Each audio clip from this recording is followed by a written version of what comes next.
And we are live. So, hey guys, welcome back to Critical African Thinkers. Like we always do, we always have conversations where we dissect everything under the microscope of logic to ascertain that which is most factual and logically consistent. So, today we're going to be talking about a very interesting topic. We're going to be exploring the topic of, do Black kids, do they need representation at the top for them to feel inspired? In fact, does any kid at all need representation from someone who looks like them, their skin color, for them to be inspired to attain to any position, any career at all? So now this was inspired by a video clip that I saw of a coach, I think Ted Bowles, who was interviewed by some reporters, and they wanted to, they just snuck it in. They wanted to know whether or not him being a black man, uh, how much how much him being a black man means to young kids who are coming up, who would like to take up a coaching career. Um, well, I have Stanley here with me. I know that we are always diverging in our viewpoints on some issues, or many issues. Let's see if we can have a convergence today. But before we go right into that, let's just, before people come in, let's talk a little bit about how's the holiday season going on over there in the US. How's it going on? How's what? The holiday season. Pretty good. It got down to like last night. It got down to 15 degrees Fahrenheit, and it's supposed to get down to 9 tonight. So Wow, it's gonna be cold. All we need is it's snow, cold. and that's not gonna happen. That's well, still enjoying the warmth of the weather here. But Well, send some different over here. climes. Oh yeah, yeah, yeah. No, you guys should totally come and take some. Come take some sun. Come enjoy. Come and bask in the warmth of the sun. I've always had this intolerance for cold, so I can imagine how you guys are dealing with the cold over there. It's not unusual, but for December it is. It's Mhm. not horrible. This is February weather, and like I was teasing my father-in-law, this is mountain weather. We don't usually get this kind of cold in Georgia. Mm. Okay, so I sent you the clip, but I think for reference, so that people understand where the conversation is going, I'm going to play that clip. It's about a minute. I had to cut it down to about a minute long.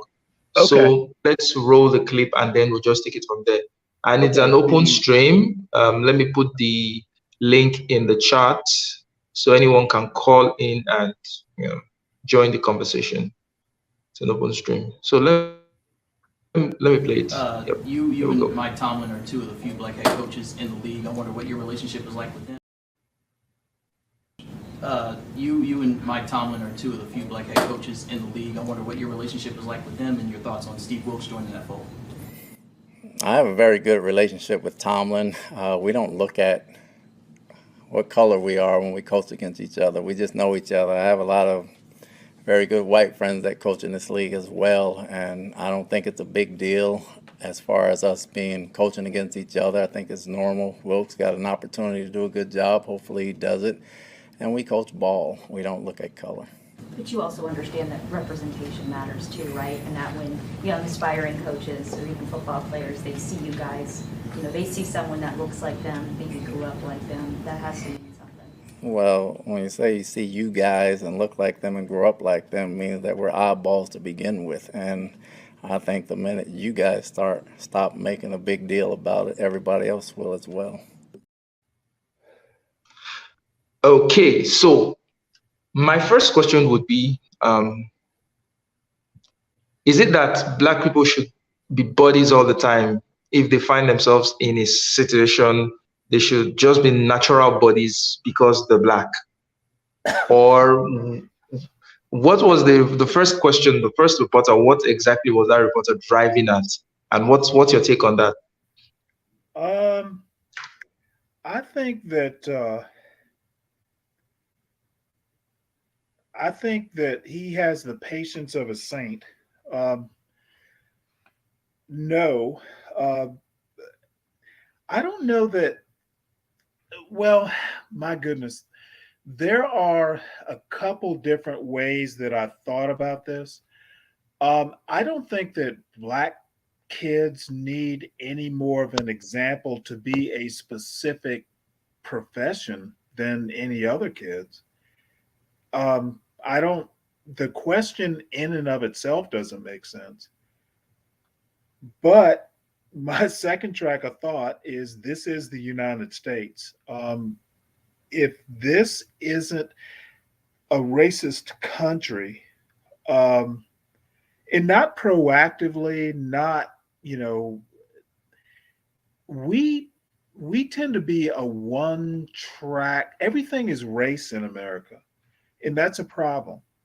But it's a problem that has, been around for centuries, a couple centuries in the US, and we don't seem to be able to break out of it. So everything in America is just racialized to the Well, point that it doesn't have to be, and I think Todd Bowles has a point. Why does it have to be? mm, I mean, why does it matter? I mean, growing up as a kid, I had different influences because I read a lot. I read books from different authors. I read books from Jewish authors. In fact, one of my inspiration for why I took up writing, why I decided to write stuff, is actually a Jewish lawyer. I don't know if you know him. His name is Louis Nizer. I read one of his books, Reflection Without Mirrors. I was so inspired by that book. I almost wanted to become a lawyer because of that. He was so good at bringing the words to life. So, should I not be inspired by someone like that because he doesn't look like me? Should I have to? And that's not to say I wasn't inspired by black authors as well, but it never occurred to me that I had to specifically look out for black authors or Nigerian authors to be inspired by them to pursue something as something like writing or any other thing. So you pointed to the fact that everything in America is sort of race, race, race, race, race. Almost everything race is infused into all the conversations, and No, most of not the not all the conversations, but please finish because you hit a point that I'm going to reemphasize once you're done. Okay, so well, I think I'm almost done with my point. My follow-up question would have been, what can be done at this point in time? Um, Kids should read more, just like, and you're a reader like me. Um, of course, reading is going to help. I don't think America, and it's kind of a different show, but America doesn't put a lot of emphasis on having smart kids. Um, and it's a whole different show. What I said is probably somewhat controversial, but kids don't read enough. Kids aren't encouraged to read enough. And I know, when I was a kid, reading is fundamental. They used to do all kinds of, infomercials or, Saturday morning commercials between cartoons. Kids need to read, but we've never put that in practice. Reading a Jewish lawyer or reading, mine was Saul Bellow and Philip Roth, reading other perspectives, reading, um, it's a window to the world. And to me, um, we don't read enough. Kids don't read enough. Kids don't need examples, they need books. The examples Mm. are in the books. So, was there ever a time in America where they had some specific black authors that black kids were encouraged to read in preference to other authors, or was it just Well, people just read what they found interesting? I think if black kids were encouraged to read black authors, it's a fairly recent thing. And the reason I say this is, there was a time when black kids, it was against the law to, tell black kids to read or teach black kids to read. Um, I think that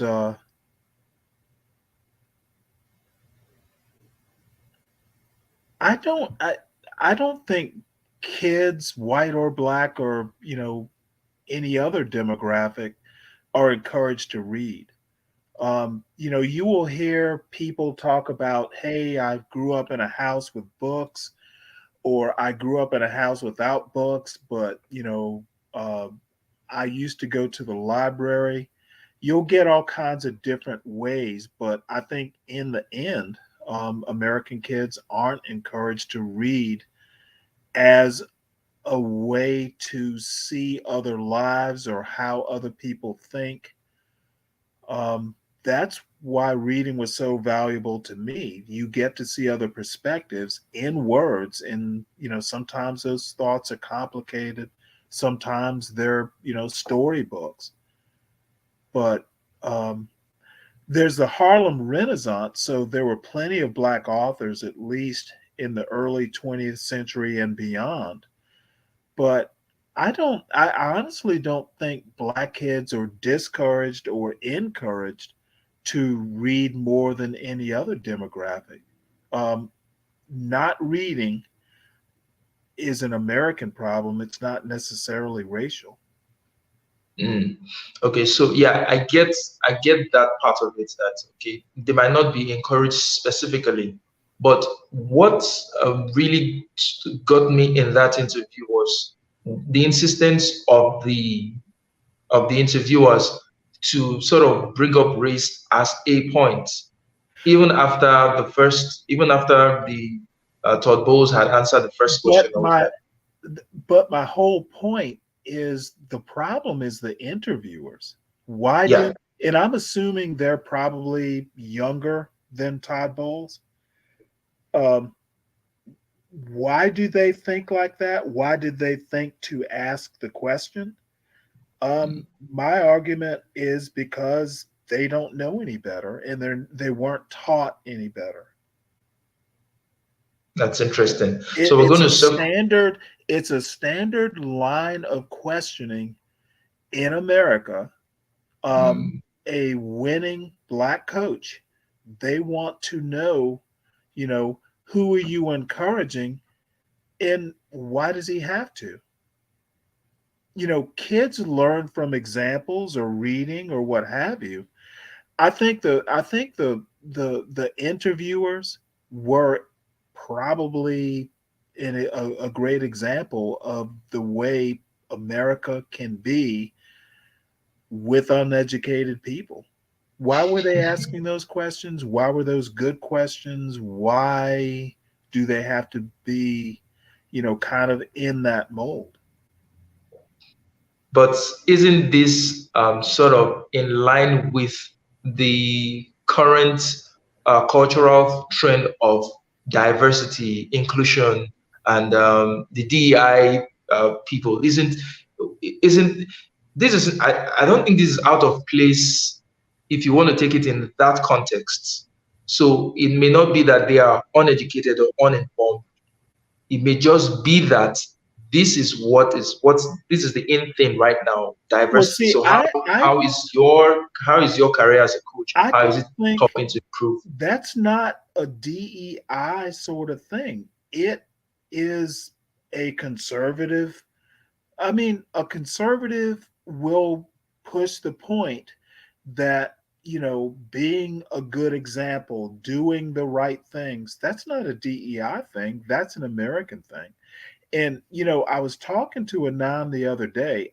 DEI as the problem with the US, no, it's it's not DEI. It is the conservative point of view. It is we need more black men who pull up their pants and coach football. Um, it's not a DEI thing. It's not a left thing. It's not a woke thing. It is a white American thing. Mm. A- Okay, speaking And of, and let's not just blame white people. It's pretty much an American thing. mm, okay, so before we parse it into it being an American thing, speaking of it being a white American thing or white American problem, Steve is here. So, Steve, jump right into the conversation. I don't know how much of the conversation you heard, but let's go. I've missed most of it, but going off of what your topic is today, representation. There's a lot that I can say, but first and foremost, right off the bat, if we're going to have a conversation about representation, where are where is the representation of fathers? Now, Stanley is a father, obviously, and he has a son who is absolutely killing it academically, choosing colleges, he's going to be going to college if he's not already. The role of fathers is critically important when it comes to education and to success in children.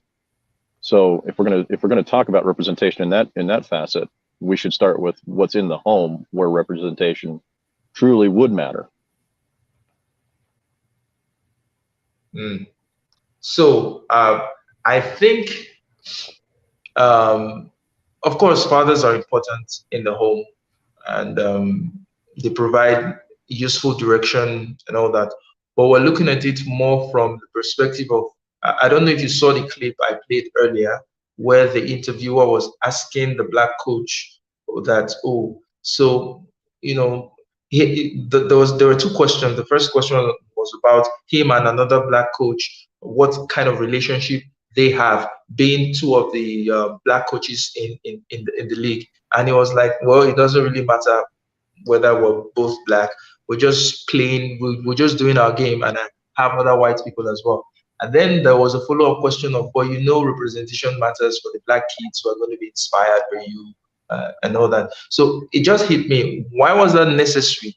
Why was that necessary in that conversation? So I wanted to Yeah. understand if in America, if that's how it works, do white kids need white people, white representation at the top to feel inspired? Do black kids need black representation at the top to feel inspired to any position? I mean, as the presidency of Barack Obama, did it have more effect on the aspirations of black kids that than it would have had if he wasn't president at all? So these are the kind of Yeah. questions I'm trying to understand. So I guess from that position, I've got a couple of really what I think are valid arguments, and I'm mostly neutral on the idea of representation. But let's break it down. So we saw a bunch of racialized black children being more motivated due to Barack Obama's presidency, purely because he was black and president. If that's the argument, then I hope I've nailed it. Well, The no, problem that I have with that, the argument is he was black and could be president. That Okay. was the inspiration. so who told these children that they couldn't be successful because they were black? Okay, well, let's start with history. Well, no. I'm talking about who told them that they couldn't be successful specifically. Oh, no. Because I've never told a child that they were not capable of doing Well, something no, because of the color of their that skin. wasn't So my point. You brought up president. yeah, There was no basis to think, and there were plenty of people before Barack Obama, black people, who would say, "I don't know that I'll ever see a black president in my lifetime." So, sure. I think the motivation isn't that you can't be successful. I think the motivation was now we know a black man can be president, and that's huge. Right, and that's kind of my distinction here is that it is at some point in time we've told ourselves that we couldn't be. I agree with that. You know what I mean? And I think that's the biggest Stop tragedy of telling- all is that, yeah, stop telling yourself and stop telling the people around you that they can't be something, and instead start embracing them and empowering them. But the other problem with that is, why were they not fascinated with the idea of becoming president because of who they themselves were why did it take something, what I would consider superficial as skin color, why did it take that specific thing? Because skin color doesn't hold any qualities or any values inherently. But again, my point being really quick, and I'll shut up. The point being is that there has to be at some point a distinction between the fact that they are black and they are president. I would argue that that we should be holding children up, saying you can be that regardless of whether you are black or not, and that is more of a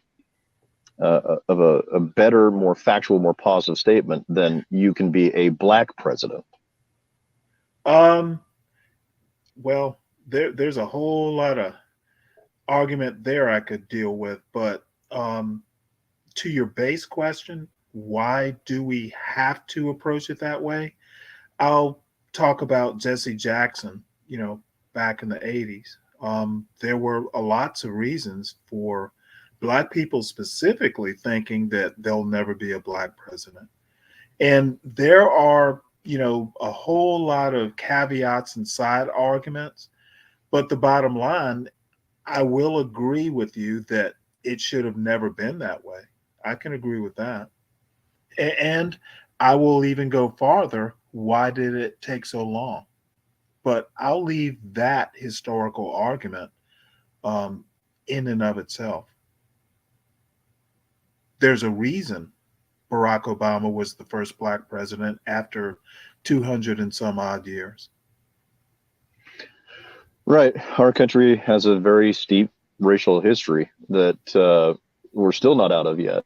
But I think having Barack Obama as a president, a racialized black man as president, I think shows a promise that things are going to be are getting better and are going to get better.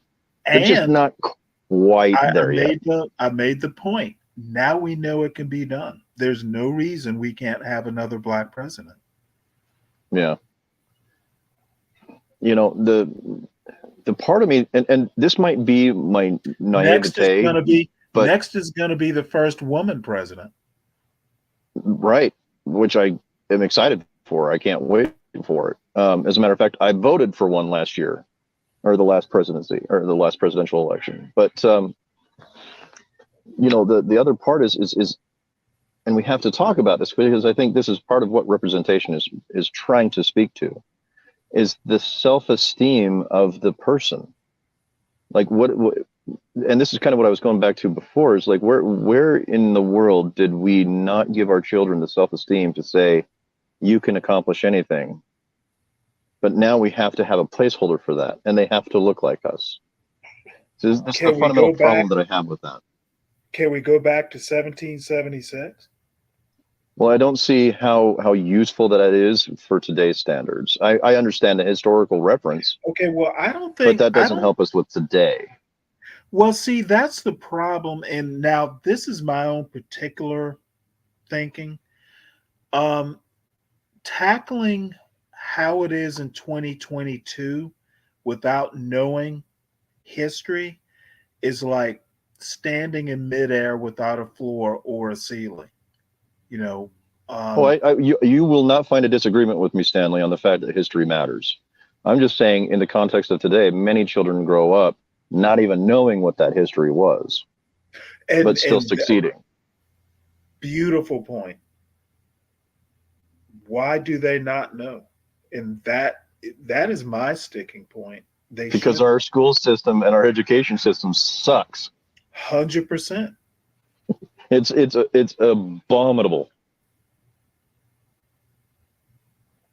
And I could go farther, but I'm not going to do it. Schools are horrible, and they didn't get horrible on their own. No, there was definitely whitewashing of history in U.S. education systems. Okay, so speaking of whitewashing of history, can you give me an example, a specific example of a part of history that you feel was whitewashed in the U.S.? The Dunning School, I'm sorry, go ahead, Steve. Oh, I was just adding to you Tuskegee experiments, the bombing of a black neighborhood. Where was it? Where was that? Philadelphia. Thank you. I thought I was right. Philadelphia. The Wellington. lynchings that were Yes. leading up even into the Yes. 1960s. I don't know if there was any in the 70s, but I know there were some in the 60s. There was still massive amounts of KKK membership in the 70s and 80s. Well, the 70s, There was just you a remember lot. when the 70s, it was MOVE. And I don't remember the exact history, but you're on target there, Steve. To continue, Whitewashing and I appreciate history. that. There was Yeah, no W.E.B. that's Du Bois in high like, school. There was no Zora Neale Hurston in high yeah, school. absolutely. There was no Elaine Locke in high school. Like if you're talking about the history, you Absolutely. have to talk about the Harlem Renaissance. Yeah.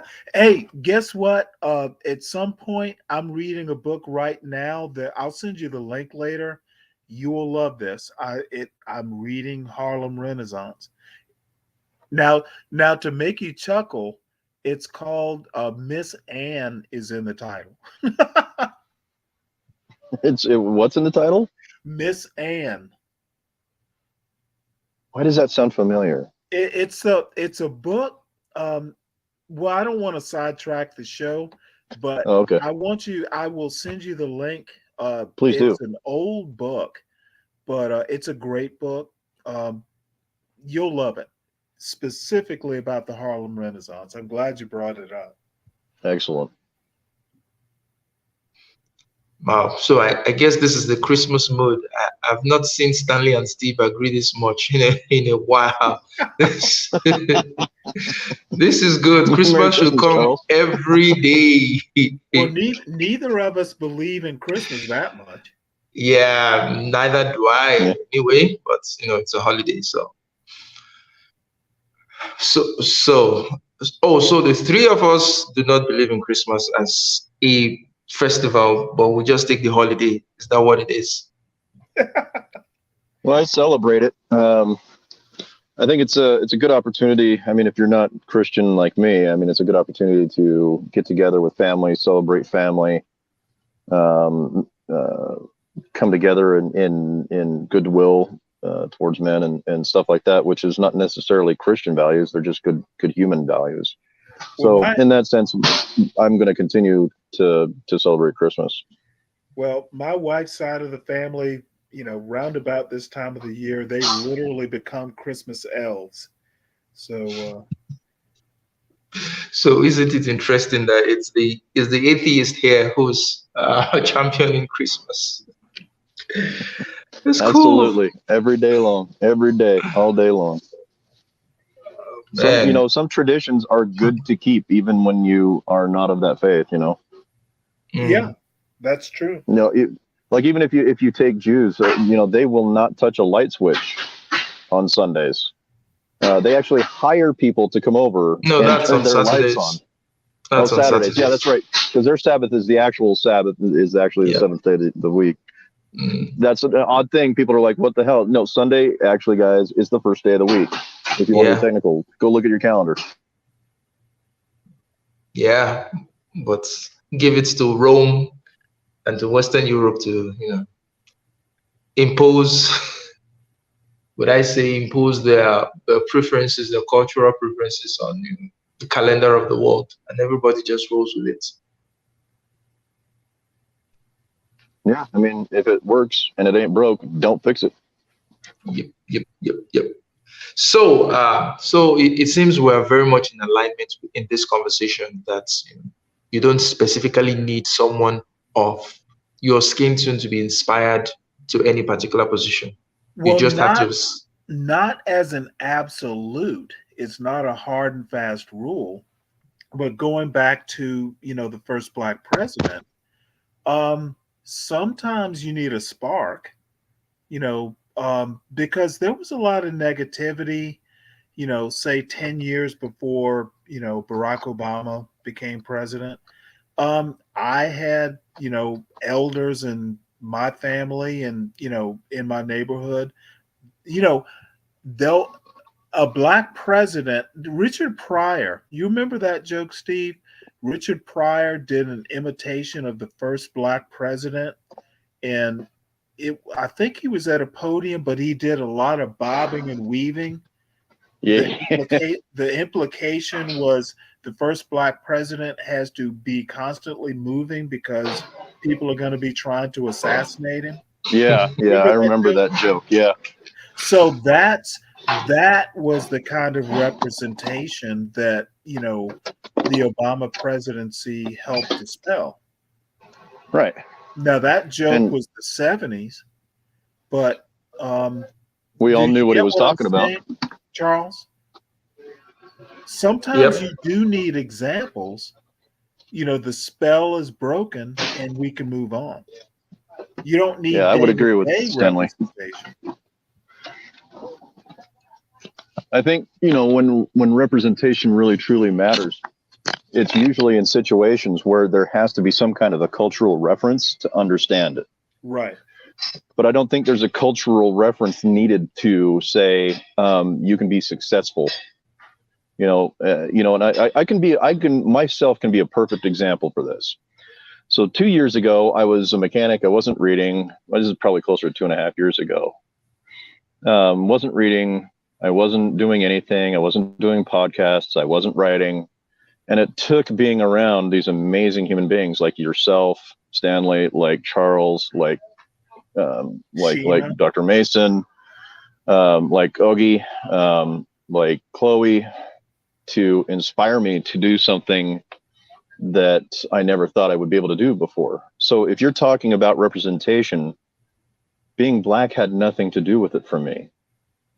It had everything to do with these people and their belief in me. So that's why I'm Yeah, so that's because neutral you're on the white. representation. Yeah. That's why I'm so neutral on the representation. Not true. Please continue. Because the people that inspired me, the people that inspired me are racialized as black, and I don't have that in common with them. So I have to believe that there's something else other than representation as far as skin color that provided me the impetus for the last extremely productive year of my life. You know what I mean? Because it has been a very productive year for me. But let me propose a nerdy point of view. The one thing fantastic. Everyone you mentioned, except for me, has a commonality. We read books. Yeah, we all do, yeah. Chloe, certainly Dr. Mason, Charles, we read books. We don't settle for, to me, reading books is just like, that is your personal revolution. If you're not reading books, you are simply wrong. 100%, dude. I get so irritable when people don't read books and then they try to come with a game of some sort, because it's like, dude, you're not bringing fucking receipts. 100%. I know that sounds elitist. No, and I you know I'll what? take the It's criticism. not elitist. It's essential. Yeah. What's up, Zachariah? Hey, how's it going? What's up, Zachariah? I haven't talked to you in a while. Yeah, man, I've just been putting in a lot of hours at work. I'm actually at work right now talking to you guys. I have to buy Christmas presents. You look cold. Oh, that's cool. Yeah, because it's probably one of the most coldest weekends in New York City coming up. So just got to make sure that I'm warmed up. I got to patrol all across the area, make sure this shit is okay, Oh, that's cool. So, do you have anything to add to the conversation? It's interesting. I look at the title, like the Black kids need representation. I don't think they need any representation. Yeah, I think sometimes you have to find a discipline from within, and I think discipline is a lost art in today's America. I know it wasn't always like this. A person like myself, I didn't go to college, but my dad told me, if you aren't gonna go to college and you aren't going to finish high school, then you need to get a job. And ever since I was 17 years old, I've been practicing and following my father's footsteps. Just been working hard, manual labor, blue collar. I didn't really need to see anyone from a different race or even from somebody within my own race to help push me. It's just a matter of me having an introduction of the real world at an early age, and I just used that to just do what I needed to do. Well, you're in good stead. Hemingway, Faulkner, uh, tons of people didn't go to college.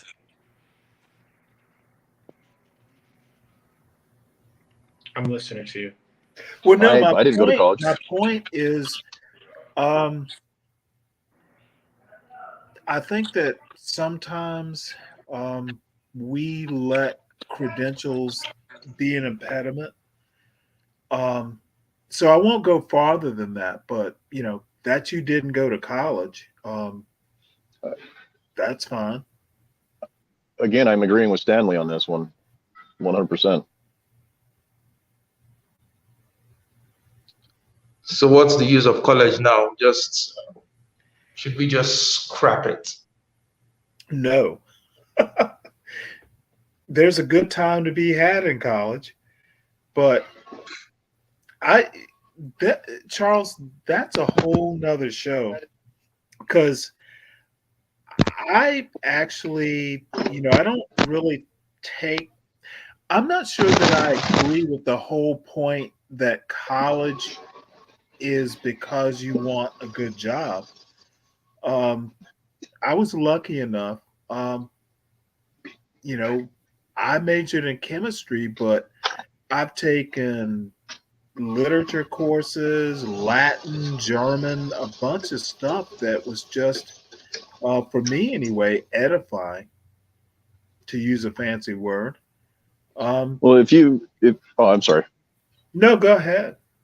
I was just going to say that, look at my latest guest, Edwin Joseph from at the symposium.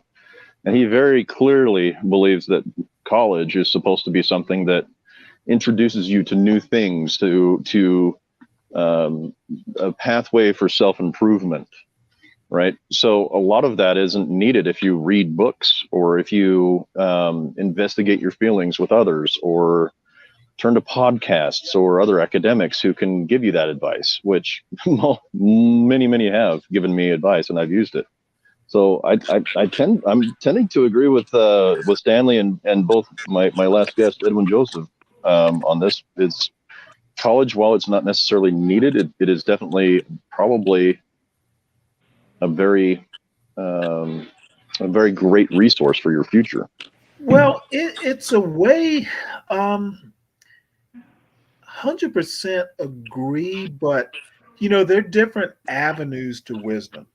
The school of hard knocks, the school of a great professor who taught you literature in college. There's no one way to become wise or smart or whatever the term is. I think the most important thing is to for a young person to be open to it and maybe recognize that, oh, hey, I'm learning something. Now, there's also judgment because you can learn the wrong things, but if you're lucky enough, and you have to have parents or advisors or mentors, who can go, nope, that's not a good idea. Let's rethink it. Um, so I don't think there's one avenue to, wisdom. Um, but you also, as an 18-year-old or a 17-year-old, you can't be so close minded that you don't listen to people who are older than you are. So, I've gotten off the beaten path, I guess, but, I'm thinking about my son. Sometimes he thinks he knows everything. And, you know, frankly, he knows nothing. So, Oh, the hubris of youth. well, I, that's part of youth too. But my point is, I don't think you really learn this stuff until you're our age. Um, college is important, but my father used to say he knew plenty of people who knew book knowledge, but couldn't like figure out how to catch a bus. Really? So how are they going to survive in the real world if they don't have those practical skills? They're Well, just book smart. I'm gonna tell you, I remember I must have been, I don't even know I was in high school, if I was in high school, and there was a dude that my father knew, happened to be at this gas station on it was West Broad and West Broad Street at a gas station in Savannah, Georgia. This is probably the late 70s. And this guy had a PhD in psychology or something. And it was a graphic example of my father, you know, you know, basically saying book knowledge without pure book knowledge will lead to you not being able to actually deal with real world situations. Being book knowledge plus common sense plus experience. If you're depending on, oh, hey, I know the quadratic equation and all the permutations, means nothing if you can't raise a family or you can't drive a car or you can't figure out a bus schedule. You have to be, I'm a big Renaissance man person or a big polymath person. You have to know stuff. And knowing some things can lead to knowledge in other areas, etc. You can't just be book smart. You can't just be street smart. If you're only street smart, that's only part of a successful existence. So where is the balance? How can we find that balance? If let's say we want to put book smart, street smart, what I percentages would you give to? Would it be an equal? Do you need to I have think I equal think amounts that's of? I think that's where the experience comes in.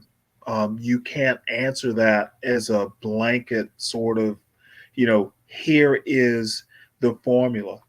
It is maybe very individualistic. You have to figure that out for yourself. I I think I think think you it's have more. to engage. No, go I think ahead, it's Steve. I think it's more practical for and probably more useful for people to be street smart than than book smart. Well, growing up, I was more book smart than street smart. Over the years, I've gotten more street smart, and I wouldn't say that I'm great at it now, but maybe the Navy, was like being able to apply some stuff. And Steve's in the same kind of position that I am. Young sons, a young son. You know, I won't say I'm stressed, but I am hyper aware. At 16, I need to be more vigilant. I need to advise him more. Buying him candy at the at the grocery store register isn't what he needs right now. He needs some practical stuff. So, um, I think being a successful man or woman or person,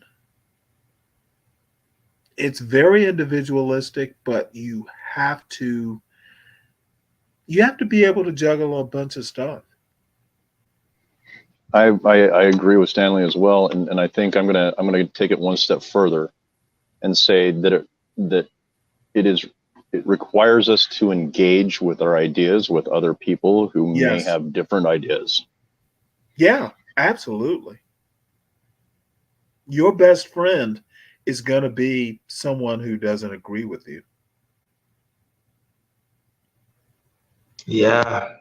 How do people even live in a situation where they're just surrounded by people who agree with them all the time? Yes, men and yes, women. How do people not find it? I don't know. Well, how do people not be comfortable? Seeking discomfort isn't necessarily natural. Mm, Yeah, and generally people shy away from that heavily, and so our natural position is comfort. It takes a lot of work to live in discomfort and be happy about it. Right. And, I, I didn't mean to cut you off. I'm sorry. no, go ahead. Go ahead. Yeah. And, I know plenty of people like that. They just want you to just kiss their ass and just, I mean, a person like myself, I understand that I have my own life experience and I have my own views, but I wouldn't want anyone to just agree with me just because they're my friend. There has to be some type of, there always has to, I always try to have nuance in my conversations, and I always encourage people to think critically when they're around me. And I just feel like people who don't have the ability to think for themselves are just sheep. You have no backbone, you have no honor, you have no integrity. You just a bunch of silly. Like surround yourself with people who are going to challenge you, even if the conversation is uncomfortable. Sometimes it may lead to laughs. Sometimes the conversation could be so tense that it may lead to cries. But I think that's the problem in this woke society that we live in today. A lot of, you know, like people, these new millennials, they weren't taught accountability and responsibility in the household, and that's another thing too. I think parents, like, yeah, like children do need representation to be better students, but you also have to hold the parents accountable as well. Like, what type of what type of programs are you trying to put your kid into? Are you going to parent teacher conferences? Are you like, are you having any sit downs? What are you doing? What are you doing? What are the parents doing as well? Hold the Well, parents accountable. Zachariah, you think it's just millennials? I'd argue that baby boomers. Um, I don't think it's a generational thing. So explain that position. If you don't think it's a generational thing, is it more apparent in with millennials? How do you parse that? I think that literally America has never gotten education right. Literally from 1607. Well, be How specific there. how You got to be but how specific. but how come the country is so great if it's not gotten education right? It's not gotten the race thing right. It's not gotten the economy right in terms of capitalism and its balance with socialism and all that. Well, How come it's so you're great? not going to like this, but do you think, and Thomas Jefferson is my favorite founder, I genuinely think he is interesting.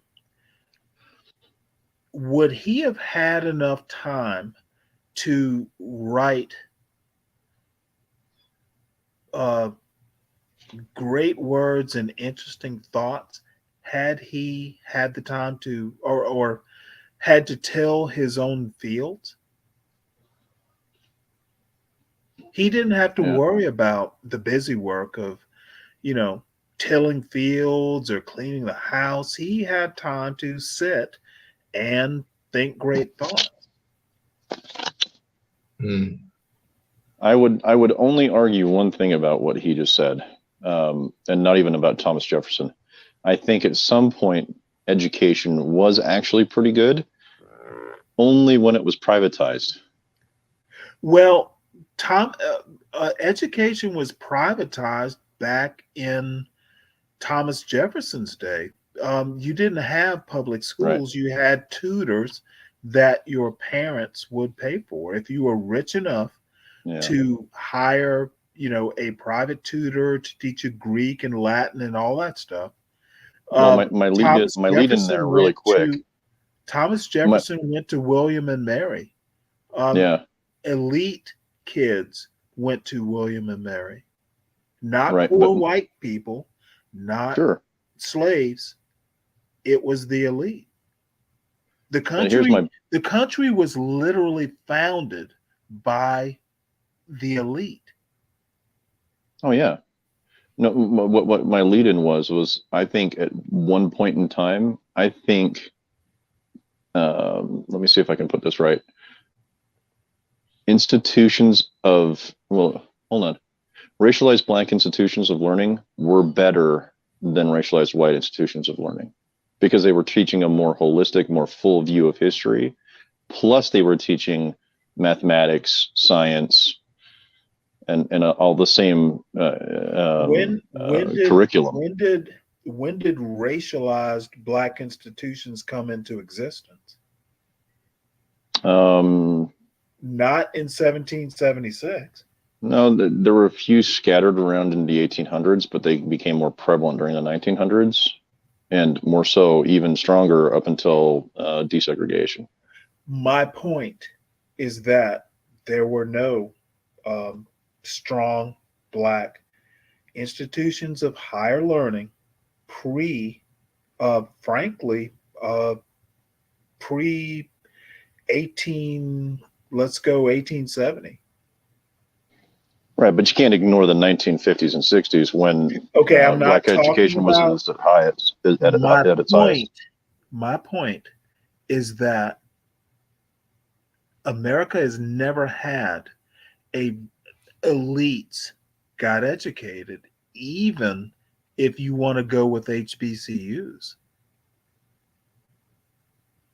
Yeah, unfortunately, this is not a field of my expertise, but I was just, it was something that I was pondering. It was like, well, if racialized black Education, education systems were teaching their history, they were already doing better than everybody else. no, that is not right either. And that's a whole different show. My point, America, and I'll distill it to 2 points. America has never had a strong tradition of having every kid be educated to a point to be smart. The Oh, second sure. point is that elite education and basically after education in general has always been for elite kids. Even when you start talking HBCU, um, a lot of the kids who went to HBCUs and graduated, they were black elite. So it didn't matter the race of the people, it didn't matter the skin color. It was still the elites of any of the races who was getting Yes, that kind of education. yes. Howard University, Fisk, uh, Morehouse, Spelman. No, those were elites in the black community. Well, I mean, any school or education system in the black community was going to be elite. It had to be, Absolutely. you Don't know. But disagree with that. W.E.B. Du Bois was not raised to be elite. Elaine Locke He was. went to Fisk as an undergraduate. Yeah, but what I'm His saying is parents, his he was born upbringing. in Great Barrington, Massachusetts. Yeah. His parents weren't slaves. He wasn't a slave. He grew up in a place in Massachusetts where racism wasn't a big problem. He didn't incur or realize racism till he went to Fisk University, Southern racism. And when he went to Harvard, they wouldn't accept his undergraduate degree. He had to go and get a second bachelor's before Harvard accepted him into grad school. So Steve, you said something about any black institution or school had to be an elite school. What did you mean by that?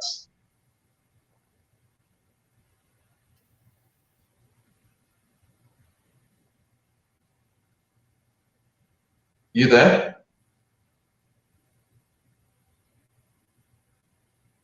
Steve? Can you hear me? Stanley, can you hear me? Yes. Okay, so Steve made something which you agreed to, which is that any black school then had to be an elite school. What can you explain that further for me? Well, Hampton, Howard, Morehouse, Spelman were all founded by white people. And we're talking Hampton and I think Morehouse, Union Generals. Even the HBCUs were founded. Fisk, I can't remember who founded Fisk. Maybe Zachariah can help. Even the black HBCUs that exist as they are were founded by rich white people. Yeah, I totally That's what forgot I about mean. that. That's what I mean by elite. Education has always been the province of the elite in the US. Well, you If do have you to would have a have certain amount of money to start that kind of shit. absolutely, but who tends to have the money to do it?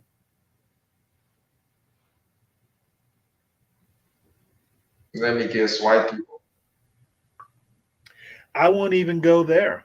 I will say the elite, but is it coincidence that uh, the HBCUs that are considered elite in the HBCU universe were not founded by black people? Tuskegee is the first one I can think of, and even then, Booker T. Washington had a lot of backers who were white. I'm So welcome. what I'm does that say about race relations in even in that very thorny period of racial tension in America, where some of these schools, these historical black schools, were founded by white people, or even the ones founded by black people had the support of white people. you're breaking up a little bit. Your question is, can you repeat it? So, what does this say about racial relations, even in that time where the tensions were that high, so much so that um, some of these historically black schools were founded by white people, and I even the don't. ones that are founded by black people had a lot of white support. I don't think that it says anything in 2022. All I'm saying is we shouldn't pretend like this didn't happen. We need to remember how we got here, because white, black, indifferent, it took a lot of work to get here, and we should respect our elders for one, and we should also understand that we got a long way to go. Well, I don't want to sound like I'm being offensive. Go I ahead. think you're not giving it enough credit, though, Stanley. I think to say that, those select few racialized white folk that actually did step up to the plate and offer an education system, a higher education system for racialized black folk is kind of, I don't want to say disingenuous, but I think we have to give credit where credit is due and say there were a few whites who did not play the game that was race in that era to the point where they They were played the afraid to game. open an education system for them. They played the game of race. However, I agree with you. They're yeah. Just General. a different game. Well, no, it was a game that had to be played because you make a good point actually about presentism, judging the past, with the moral mores of today. Yeah, that's what I was trying to However, get at. however, that can be kind of tricky too because to your specific point, yes, I can go too far, but I still think I'm right in that we need to realize what the history is. We need to know that everything isn't okay now. That's really my only thing.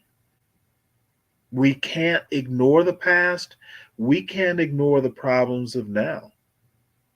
Knowing the history, for me at least, helps. So, what does knowing the history do for you? For me, it's perspective. In some ways, I'm very appreciative that I don't have to go through what my parents went through or their parents went through.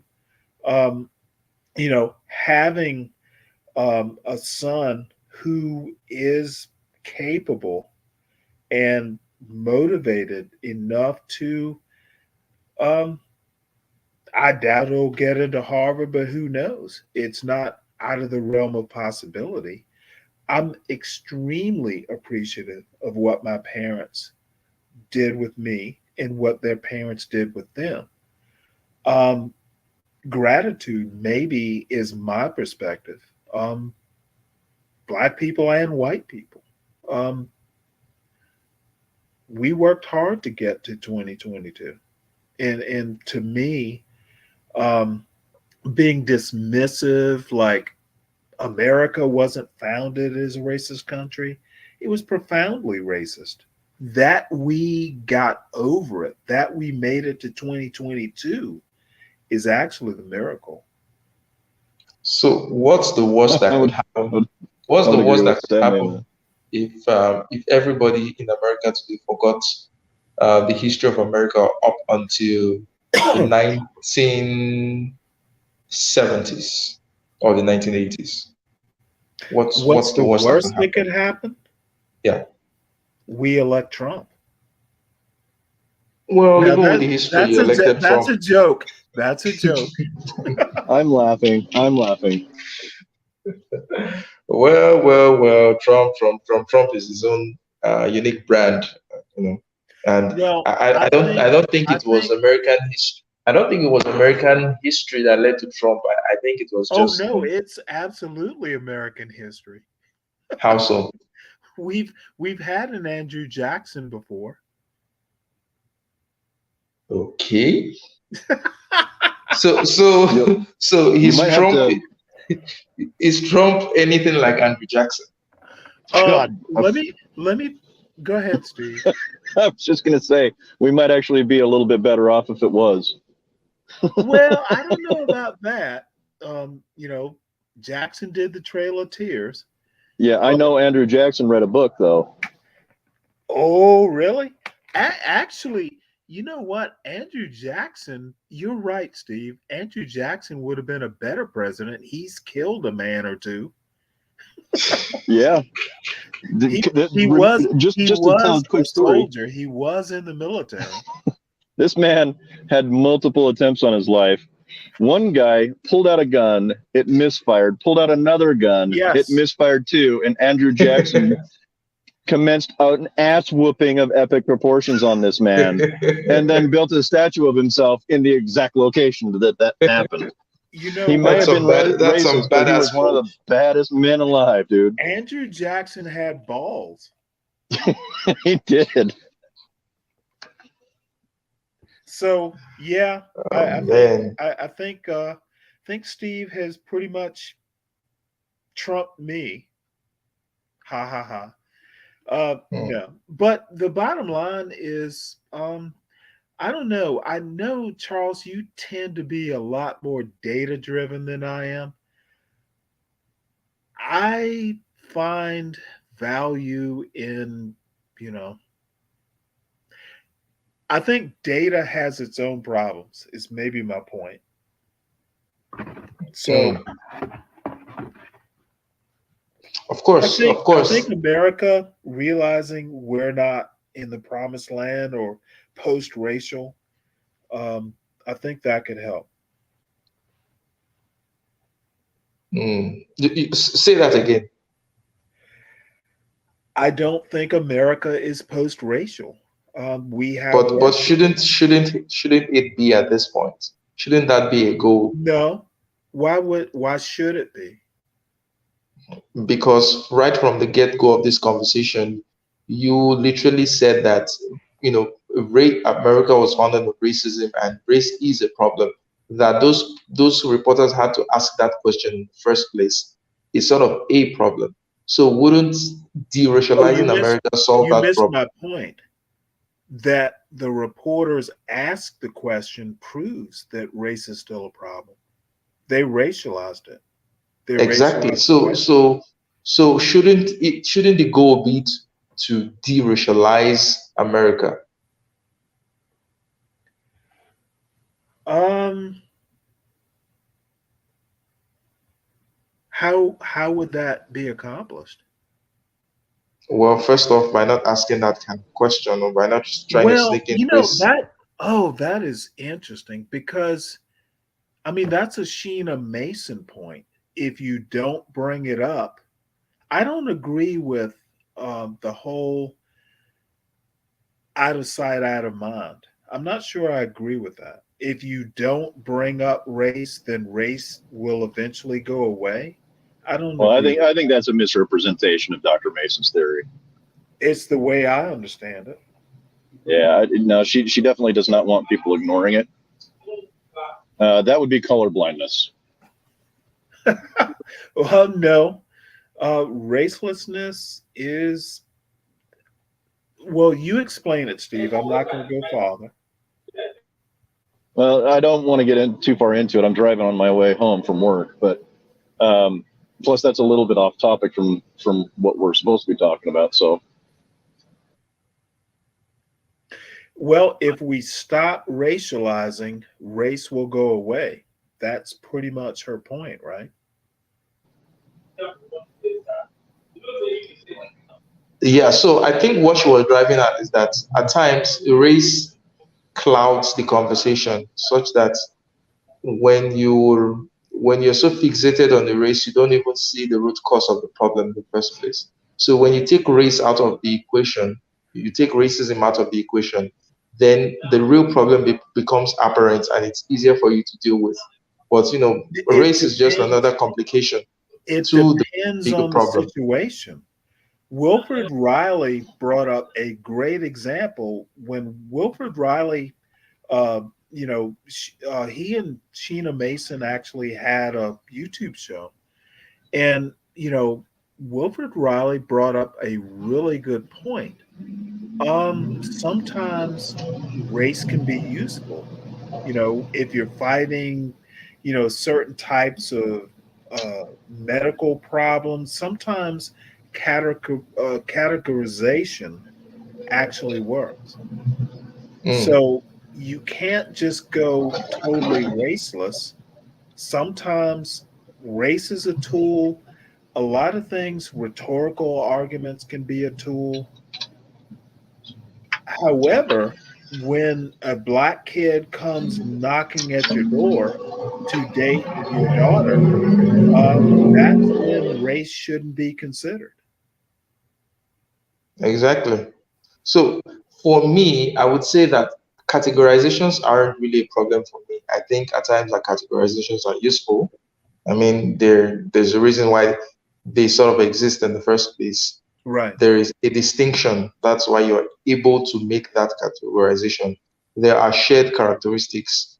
It may be superficial, but there is a reason why you're able to make that distinction in the first place.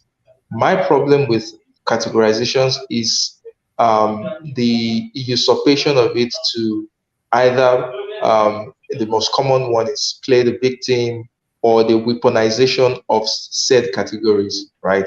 So, for example, in maybe in Nazi Germany, the weaponization of the categorization in terms of there is a superior race and there are inferior races, or as in the case of America, or there are black people are inferior, white people are superior, or as is the case right now, black people are the victim. So those categorizations in and of themselves, I don't think it's problematic, but it's the way it's being used as a tool, a political tool, a social tool. That's where I have a problem with. I would tend to ask you some questions for your consideration. Okay. Where did Nazi Germany get their inspiration from? Do you know that history? Well, there's always been there's always been such kind of movements in Germany for a No, long time. No, I know where you're driving at. I know where you're going to say, oh, they got it from America, but well, no, it wasn't strictly gotten from America. They may have gotten some no. methodology. They may have gotten some methodology for enforcing their racist ideas from Oh America. yeah, yeah, But yeah. They such didn't. things had They didn't. such They didn't get the notion of racism. They got the methods and the exactly techniques for implementing their ideas from America. exactly. which So So came from Germany. They came from Germany, migrated to America, and then went back to Germany. no, I disagree with that.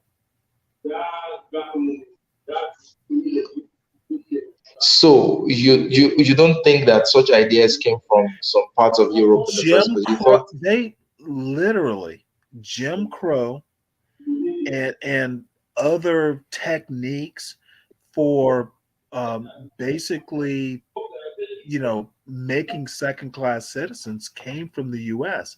And you know what? Even if, the people in the US who came up with the ideas, what does that really say about America? The source still came from America. It says that we have a habit of collecting really bad ideas. I wouldn't disagree with that. No, but there were some people in Europe, specifically in Germany, who had argued for euthanasia throughout the 15, 16, and 1700s, most part of Well, you're the thinking Enlightenment. of euthanasia. That's a different topic. Okay, then I'm off. I I'm am way off thinking on of my you. assertion. Did you mean euthanasia or eugenics? Eugenics. I'm sorry, eugenics. Okay. Um, if My you apologies. really want to be specific about it, Darwin and his cousin Francis. Oh, what is his cousin's name? Galsworthy, something like that. Um, no, I'm not saying Germany was the original. you know, uh, Well, when you're talking about bad ideas, Germany is the OG on the block, dude. and I think that you're wrong. I think America taught Germany how to be Nazis, gave them the methods. but not the philosophy. I think the philosophy Well, was no, not the homegrown in Europe. philosophy. I mean, that philosophy has been around, forever. Mm. Yeah, got a point. However, my point is we can't ignore the fact that Nazi Germany learned some stuff from the way America did racialization. Well, that's because they had the experience of hundreds of years of enslaving a particular group of people. So Well, they just they're had they're they're, they just had they're more practical experience to share. So okay, Well, but the Slavic people are named they Slavs for a reason. They were slaves. um that is a Thomas Sowell sort of everybody did it argument. No, no, no, no. This We was were specific. supposed The to have Slavs a but got their but name but because constitution. they does were that slaves. discredit is that a discrediting point to Thomas Sowell's argument? Yeah, everybody did it. It's a point. Is that a wrong point? But you know what? It is the wrong point if you don't know the details. Everybody didn't breed slaves. America literally created an internal slave market. They bred slaves. But it was still slavery. Those are just distinctions. No, no, no, no, no, no. Um, if you want to put it that way, I see a distinct difference. Um, America breeding slaves and selling them to the deep south. They America created its own internal slave market. They got rid of slavery In what was it, 1807? They stopped importing African slaves because they were successful at breeding slaves to create their own internal market.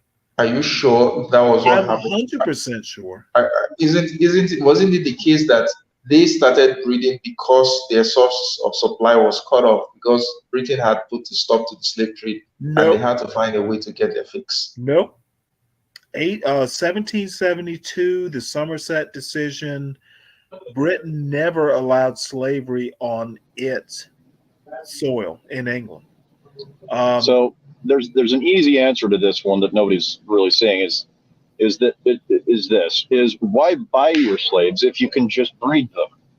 yes, and you know the interesting thing in 1787 during the Constitutional Convention, the subject of the reason the African slavery trade was put off for 20 years, Virginia and North Carolina and Maryland, um, their population of slaves was getting too big. And they wanted to basically cut off the African slave trade. They wanted to stop importing slaves. South Carolina and Georgia, they had a different agriculture that was slave intensive. Rice and indigo. Um, um, the life expectancy of slaves was very short, and they needed a constant supply of slaves to grow rice and indigo. And Yeah, it was rice was South. one of the worst Yes, places to work. but One but of my the point worst. my point is the reason slavery, the slave trade, the African slave trade, was put off for 20 years from 1789, roughly.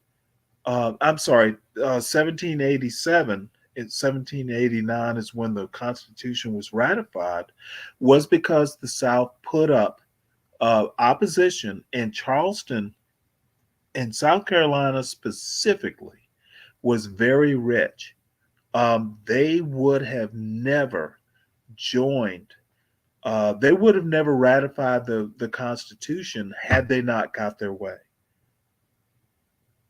And in Virginia, in the Mid Atlantic, North Carolina, Maryland, they their their their slave population was getting too big. That's why they wanted to import slaves um, to the South.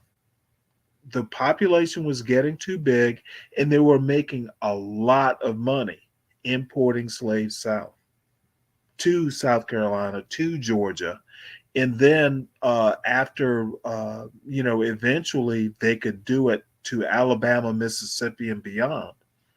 It was fortuitous. The Louisiana Purchase was fortuitous, and probably part of why Jefferson was so eager, to expand the territory south and west. That's interesting. It's literally, I can recommend books. So this is American ingenuity, I would say, making the most out of a situation, finding Well, ingenious ways of optimizing a situation, however bad it is. So they found a way well, to. it's the part that Thomas Sowell, everybody didn't do. America is really good at systematizing things. We will get things to a point to where it becomes profitable. That's how America is different than the rest of the world. We made a ton of money, built a country on slavery. Mm. An Zach, economy, the cotton economy. Oh my goodness, we got rich. And then the North, Yale University, um, they made they built universities on slavery. And nothing to do with 2022, My argument is that we should know this history. Sure, sure. I think it's for me. I think history is more a something that fascinates and interests me. I like reading about history. I like learning about peoples and their culture. Not really for the sake of obsessing over it, but just for the sake of uh, dreaming, for the sake of putting myself in that time and just having a good time. Really. Well, for me, it's context. When someone like Trump says "Make America Great Again," I want to know, when was America great for black people specifically?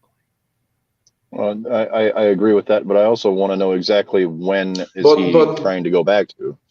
but when he's saying that make America great again, he isn't looking at specific groups of people. He's looking Well, at that's the America. problem. He's Wait, never he's read looking a at history wait. book. No, he's looking at America in juxtaposition to the rest of the world. There was a No, time he's where not. America was sort of the hegemon in terms of political power, in terms of economic might. I think he's looking at it Yeah, in but that terms. Charles, He isn't looking at it in terms of, oh, America was good for this and this and this specific people within America. He was looking at it holistically. That's why he's always Charles, that's why he's always okay, put America first.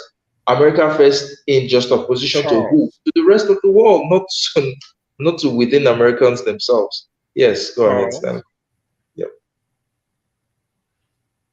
I think Trump is talking specifically after World War II, the 50s into maybe 1965.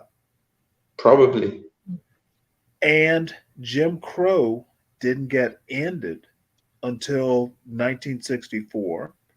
And But but but Brown v. wasn't that Brown v. Board was 1958.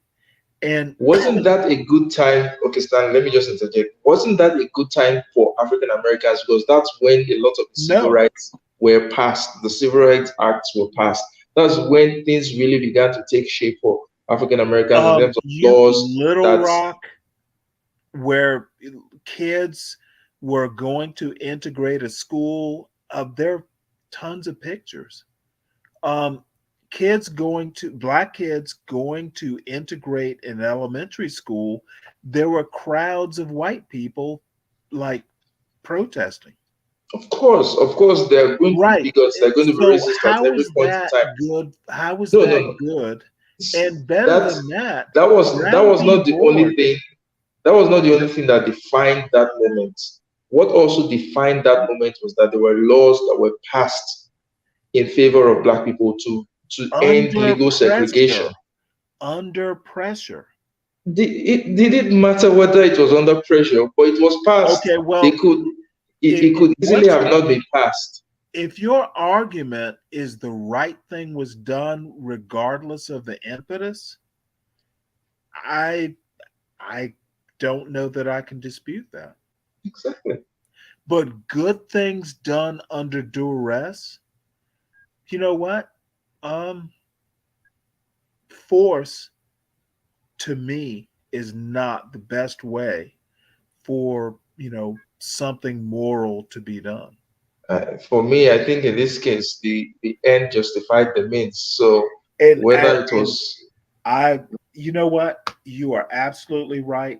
I am not. I do not. The ends justify the means. I, I'm not you, and I don't think you're wrong. I just think that sometimes the ends don't justify the means. Of course, there are sometimes the ends doesn't justify the means. I'm just looking at, when Trump says "Make America Great Again." If I was an American, I'm not. I won't be seeing it as internal thing, an internal thing for different groups of Americans. I'll be seeing it as a holistic thing for. Okay, look at what he did with the NATO thing, saying, "Oh, you guys have to pay up. You're not paying up your share." That was America in relation to its relationship with NATO. Same thing with China. That was the whole of America in trying to redefine its relationship with China. That was America trying to redefine its relationship to the rest of the world. So he was seeing it in that perspective. So I think it's kind of a disingenuous point when people raise, when was America ever great for black people, or where was it ever great for these people or that people? He was just talking about the country as a whole. Okay, well, you brought up two foreign policy points. Hey, Stanley, can I Yeah. interject really, really quickly? I'm going to actually head in, so I'm going to hop off, but I wanted to wish everybody a Merry Christmas and a Happy New Year and Yeah, we're You, gonna let you hop everybody off know maybe that I in the love you next guys. 5 minutes. what did you buy me for Christmas? Ooh, It's a you joke. know, I All might I have It's a want forgotten you, for Stanley. joke. It's a Christmas joke. is you. But yeah, Hey, everybody Charles. have a good Christmas and Hey, a good New Steve. Year and be safe. Yeah, Steve, we ought to talk more often. I miss you, man. I know, dude. I'm like a month and a half away from finishing school, dude, and then I'll have way more time on my hands. Cool. So, all right, we'll talk to you guys later. All right, Hey, Steve. Bye. Charles. Yeah, Zach. I'm glad that you have the super chat. Now I can start making donations. Oh, thanks. It's been up for a long time now, for some months now. So yeah, Yeah. thanks. I appreciate. So, Stanley, was saying you're about to make a point. You said I mentioned two foreign policy positions. Well, I don't know. I just find history um, good for perspective. And maybe, the whole make America great again. Um, the whole thing about making America great again is, when was it great for everyone? And, even if you go back and say, well, it wasn't great for everyone, uh maybe, I don't know. I just don't. Great for white people.